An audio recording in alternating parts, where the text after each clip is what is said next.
wakati wa kampeni ahadi ni nyingi kuliko kura, lakini kura zinapoisha ahadi hizi hufa kimya kimya. Hakuna kiongozi mwenye ataenda atafute kura ama ataenda ulizie kura akisema kwamba atatekeleza jambo lolote. Kila mtu anakuja na ahadi yake, moja kwa mwingine anakuja na ahadi ambazo anataka kuomba nazo kura. Lakini viongozi wengi wanapoingia katika ofisi, wanapochaguliwa katika ofisi, wengi huingia bila mpango halisi. Wengi huingia bila kujipanga vizuri, na wanapoingia pale unapata kwamba haukuwa na mpangilio wote tangu mwanzo ya kuweza kufanikisha ahadi zile ambazo walikuwa kiweza kupatiana walipokuwa wakiomba kura.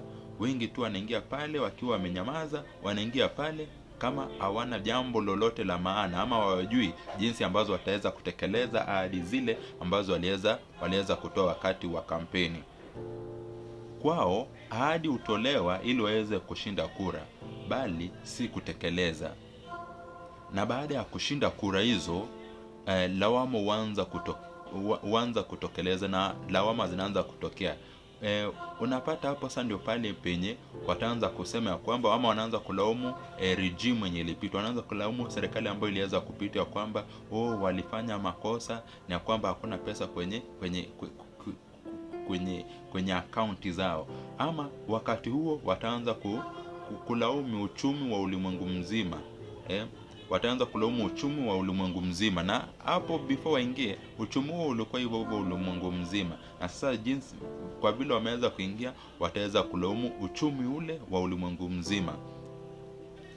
Na wanapoendelea kulaumu uchumi wa ulimwengu, kumbuka mwananchi wa kawaida anabaki pale pale, anabaki akiwa na matumaini ambayo alikuwa ameweza kuahidiwa ya kwamba serikali tutakayochagua sasa hivi itakapoingia katika serikali, ama watakapopata ile nafasi ya kuongoza, wataweza kutimiza yale ambao walikuwa wamefanya, yale ambao walikuwa wameweza kuahidi wakati wa kampeni. Ndio maana wakawachagua. Lakini sasa wameanza kurusha lawama ya kwamba serikali iliyotangulia, ama ya kwamba uchumi wa nchi umefanya nini, uchumi wa dunia umeweza kuzoroteka, na wanasahau ya kwamba waliweza kuchaguliwa kwa imani kubwa ya kwamba wataweza kubadilisha jambo. Mwananchi anabaki tu akiwa anaweza kuumia yeye peke yake.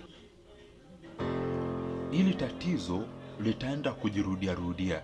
Kila tunapoelekea uchaguzi, wakati wa kampeni, viongozi wanakuja na ahadi zao, ahadi zingine mpya ya kwamba wataweza kutekeleza. Na kila wakiweza kuingia katika ofisi, wanapochaguliwa katika nafasi zile ambazo walikuwa wameweza kuweza kupigania wakati wa uchaguzi, pindi tu wanapoanza kuingia, wanaanza kurusha vidole vya lawama. Wanaanza kurusha kwa yoyote kule. So long as kuna mtu ataweza kurushiwa lawama ili wasiweze kutekeleza yale ambayo walikuwa wameweza kuahidi, wakipata every opportunity wataweza kurusha. Si kwa ulimwengu, si kwa serikali za ulimwengu, ama si kwa uchumi wa ulimwengu, si kwa serikali ambayo ilitangulia, si ya kwamba pesa hazipatikani, bora tu wamepata that loophole ya kuweza kurusha kidole cha lawama, wataweza kuweza kukirudisha. Tatizo hapa si ahadi ambazo viongozi wanaweza kupata, ama si ahadi ambazo wale ambao wamechaguliwa wanaweza kuzitoa. Tatizo ni kukosa kuwa na kumbukumbu wa zile ahadi ambazo walikuwa wameweza kupeana.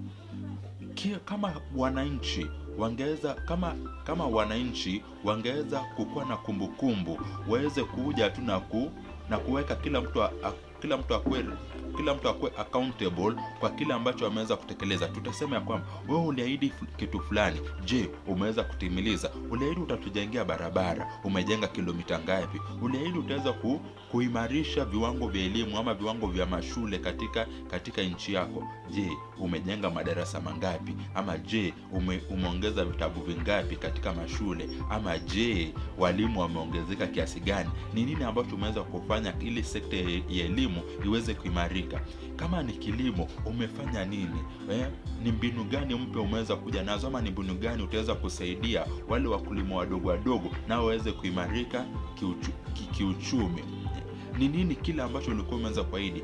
Kumbukumbu, je, kumbukumbu hizi zinakumbukwa, ama kila tu baada ya kuingiza kwa serikali tunasahau yale ambayo tulikuwa tumeweza kuahidiwa hapo awali, tunaanza kufikiria kile ambacho tutaweza kuahidiwa tena kwa wakati mpya, kwa wakati huo mpya ambao unaweza kuja. Kipindi cha miaka 5 ni kipindi kirefu sana yetu kuweza kusahau. Ni kipindi kirefu na kifupi kwetu kuweza kusahau kile ambacho tulikuwa tumeweza kuahidiwa kabla ya serikali husika kuingia katika ofisi. Ni kipindi kifupi yetu kuweza kusahau, na ni kipindi kirefu kwao kuweza kutekeleza yale ambayo walikuwa wameweza kuahidi. Ombi langu ni kwa wale viongozi wale ambao wameweza kuchaguliwa katika nafasi za uongozi, wasiahidi mambo mengi yale ambayo hawataweza kutekeleza katika kipindi cha miaka 5. Na pia kwa wale wananchi, wasirudishe wale watu ambao waliweza kuahidi jambo ambalo walijaweza kutekeleza. Kumbuka hata jambo moja ambalo waliweza kuahidi liliweza kumpatia kura moja pale fulani. Kama hakuweza kutekeleza ile ahadi ambayo aliweza kuahidi, tafadhali usiweze kumrudisha huyo jamaa ama huyo mtu kwa nafasi ya uongozi. Mumhoji vizuri, muwe na kumbukumbu ambazo tutaweza kuzihoji na tutaweza kudhibitisha kwamba huyu alisema ya kwamba hustlers watafanya nini, itakuwa ni bottom up, wataweza kuinuka juu. Na saizi je, ni wangapi wameweza kuimarika kibiashara wakaweza kufika juu? Ama kama ilikuwa ni 6,000 kwa mwezi, je, hebu jihoji kama na uweze kuhoji kila mwanasiasa, uwezi kuhoji kila aliyechaguliwa, na pia wale ambao wanaweza kukuja kuingia, ni mbinu gani mpya wataweza kutumia ili kuweza kuhakikisha kwamba yale ambao walikuwa wameweza kuahidi imeweza kutekelezwa, wameweza kutimiza.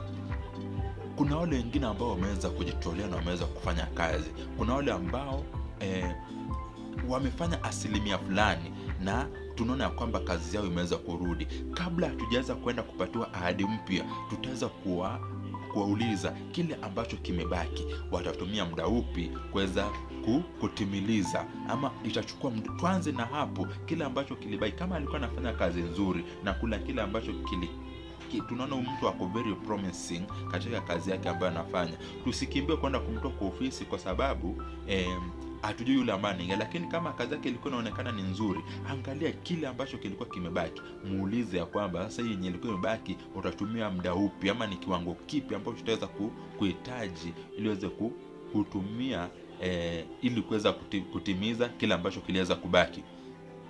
Kwa hivyo nataka kumaliza nikisema hivi, ahadi zote zisipohojiwa zinabaki kuwa uongo, na uongo siku zote ndio adui wa maendeleo katika nchi yoyote ile ulimwenguni.